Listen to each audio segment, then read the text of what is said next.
Hello दोस्तों, क्या हाल चाल। तो अभी ऐसे बहुत सारे नीट एस्पिरेंट हैं जो नीट एग्जाम में 400 450 प्लस स्कोर करना चाहते हैं, वो भी 50-60 डेज प्रिपरेशन करके, चाहे जीरो से स्टार्ट कर रहा हो या फिर 10-20% सिलेबस कंप्लीट है। तो क्या ये एक्चुअली में पॉसिबल है? देखो, पॉसिबल तो है लेकिन ईजी बिल्कुल नहीं है। यहाँ पे बहुत ज़्यादा मेहनत करना होगा, आपको अपना हर एक मिनट यूज़ करना होगा, पूरा सीरियस होकर प्रिपरेशन करना, अभी से स्टार्ट करना होगा, तभी पॉसिबल हो सकता है। अब कैसे करना है, क्या क्या चीज़ें हो सकता है, शॉर्टकट ट्रिक क्या हो सकता है, सब कुछ इस वीडियो में बताऊंगा। तो चलो वीडियो को शुरू करते हैं। पहले ना मैं बात करता हूँ सब्जेक्ट अप्रोच के बारे में। देखो, आपको तीनों सब्जेक्ट पढ़ने की जरूरत नहीं अगर 400 प्लस स्कोर करना है या फिर 450 मार्क्स लाना है। आप अगर बायो प्लस केमिस्ट्री में फोकस रखोगे ना तो आराम से इतने मार्क्स ला सकते हो। आप चैप्टर्स कौन से पढ़ने हैं आगे बताता हूँ। उसी के साथ आपको केमिस्ट्री में भी आप ऑर्गेनिक और इनऑर्गेनिक पे ज्यादा फोकस रखना। फिजिकल केमिस्ट्री अगर नहीं भी करोगे ना कोई दिक्कत नहीं, मैंने इजी वाले चैप्टर्स आगे बता रखा है। उसी के साथ फिजिक्स में अगर आप मार्क्स लाना चाहते हो तो आप 10 से लेके 20 मार्क्स लेके आ जाना, बहुत है। अब यहाँ पे बायो में आपको पूरा फोकस रखना है, 300 मार्क्स एटलीस्ट किसी भी हाल में लेके आना है। इस तरह से आपको पढ़ना है, कैसे पढ़ना है वो भी आगे बताऊंगा। उसी के साथ केमिस्ट्री में 100 या फिर 110 प्लस मार्क्स लेके आना है और फिजिक्स में तो 10-20 प्लस मार्क्स ला सकते हो। कैसे करना है आगे बताता हूँ। उसके बाद बात करता हूँ यहाँ पे चैप्टर्स के बारे में। देखो, बायो के लिए ना पूरा एक वीडियो मैंने बना रखा है, कौन से चैप्टर्स पढ़ना है, कैसे पढ़ना है, वो सारे चैप्टर्स मैंने सीक्वेंस वाइज बता रखा है, उस वीडियो को देख लो। और केमिस्ट्री के लिए इन सारे चैप्टर्स को आपको करना है स्टेप बाय स्टेप। अगर फिजिकल केमिस्ट्री के चैप्टर्स करना चाहते हो तो इन सब चैप्टर्स को कर सकते हो। और केमिस्ट्री के लिए एक डिटेल वीडियो भी मैंने बना रखा है, कैसे पढ़ना है, क्या पढ़ना है, उस वीडियो को जरूर देख लेना इस वीडियो के बाद, वहां से आपको अच्छे से और भी समझ में आएगा। और अगर फिजिक्स का करना चाहते हो तो फिजिक्स में आप मॉडर्न फिजिक्स कर लो। अब बात करता हूँ कुछ इंपॉर्टेंट पॉइंट और ट्रिक्स के बारे में। देखो, आपको रेगुलर बेसिस पे एक्टिव रिकॉल करते रहना है, क्योंकि आपके पास अभी टाइम बिल्कुल नहीं बचेगा कि आप लास्ट में जाके रिवीजन करोगे। आपको रेगुलर बेसिस पे 1 से 2 घंटा एक्टिव रिकॉल करना है। यानी कि अगर आप पहले कुछ पढ़ रखे हो, कल परसों पढ़ रखे हो, तो उन सब चैप्टर से 10 से 20 या फिर 30 क्वेश्चन उठाओगे, उन सब क्वेश्चंस को सॉल्व करने की कोशिश करोगे। सॉल्व नहीं हो रहा है, देखोगे क्यों सॉल्व नहीं हुआ, वो समझने की कोशिश करोगे।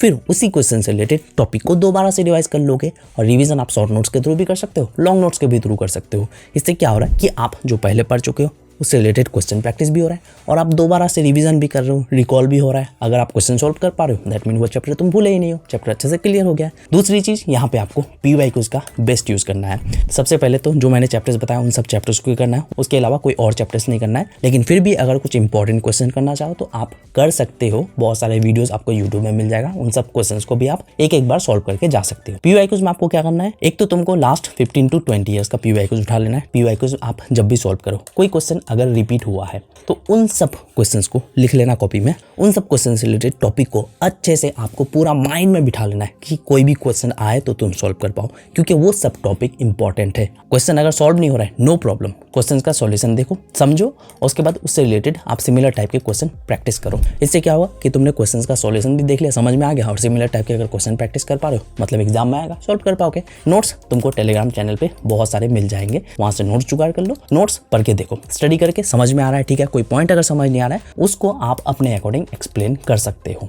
इससे क्या होगा, नोट्स बनाया हुआ मिल रहा है और आपका टाइम भी बच जाएगा। और रिवीजन जो कि सबसे ज़्यादा इंपॉर्टेंट है, रिवीजन करने का 3 तरीका आप अप्लाई कर सकते हो। एक तो आप नोट्स के थ्रू करोगे, जो कि आप नोट्स ऑलरेडी बनाया हुआ वहाँ से रिवाइज कर सकते हो। NCERT के थ्रू करोगे, NCERT का तरीका आपको मैं आगे बताता हूँ। उसी के साथ आप टेस्ट के थ्रू भी रिवाइज कर सकते हो और क्वेश्चन प्रैक्टिस के थ्रू भी रिवाइज कर सकते हो, जो कि मैंने PYQs के दौरान बताया। रिवीजन के लिए और एक डेडिकेटेड वीडियो लेके आ जाऊंगा, वहाँ पे मैं स्टेप बाय स्टेप और भी समझा दूंगा। NCERT आपको एटलीस्ट 3 to 4 टाइम्स पढ़ना ही होगा। NCERT इंपॉर्टेंट है और NCERT चाट के खा लो, समझ लो, तभी हो पाएगा। तो NCERT पहली बार जब पढ़ोगे उसमें हाईलाइट करना ही है आपको। उसी के साथ कोई इंपॉर्टेंट अगर लाइन है या फिर उस लाइन से पहले क्वेश्चन आ चुका है तो PYQ टैगिंग भी आपको करना जरूरी है, ताकि अगर दोबारा उस टॉपिक को रिवाइज करने जाओ तो उस लाइन पे और भी ध्यान देके फोकस होकर स्टडी करो। अब बात करता हूँ आपको स्टडी कैसे करना है। देखो, सबसे पहले तो आपको NCERT रीडिंग मारना जरूरी है। NCERT अच्छे से पढ़ लेना या फिर समरी देख लेना, फिर आप लेक्चर देखोगे। लेक्चर जो आप 1 शॉट वीडियोस के थ्रू ही देखना और नोट्स अपने सामने रख लेना। लेक्चर देखने के दौरान नोट्स को भी आप पढ़ते जाना धीरे धीरे अच्छे से समझने के लिए।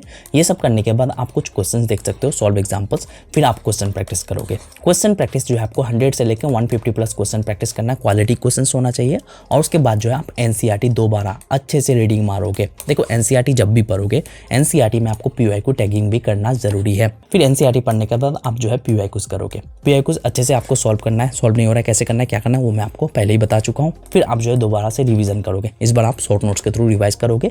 फिर आप वीकली बेसिस पे तो आप टेस्ट दोगे, जो कि इंपॉर्टेंट है। टेस्ट में वही सब क्वेश्चन सॉल्व करना है जिन क्वेश्चन से रिलेटेड चैप्टर को आप ऑलरेडी पढ़ चुके हो। अगर कोई question out of the chapter आ रहा है तो उसको करने की जरूरत नहीं, टाइम वेस्ट बिल्कुल नहीं करना है। और आप रेगुलर बेसिस पे तो आप रिवीजन करोगे ही, जो कि आप शॉर्ट नोट्स के थ्रू कर सकते हो 15 से 20 मिनट देके, और एक्टिव रिकॉल तो आपको करना ही है, ठीक है। और अपने मिस्टेक पे भी काम करना है, अगर कोई मिस्टेक कर रहे हो तो उस मिस्टेक को देखना है और अपना प्रोग्रेस भी नोट करते रहना है कि आप पिछले वीक के मुकाबले इस वीक प्रोग्रेस कर रहे हो कि नहीं।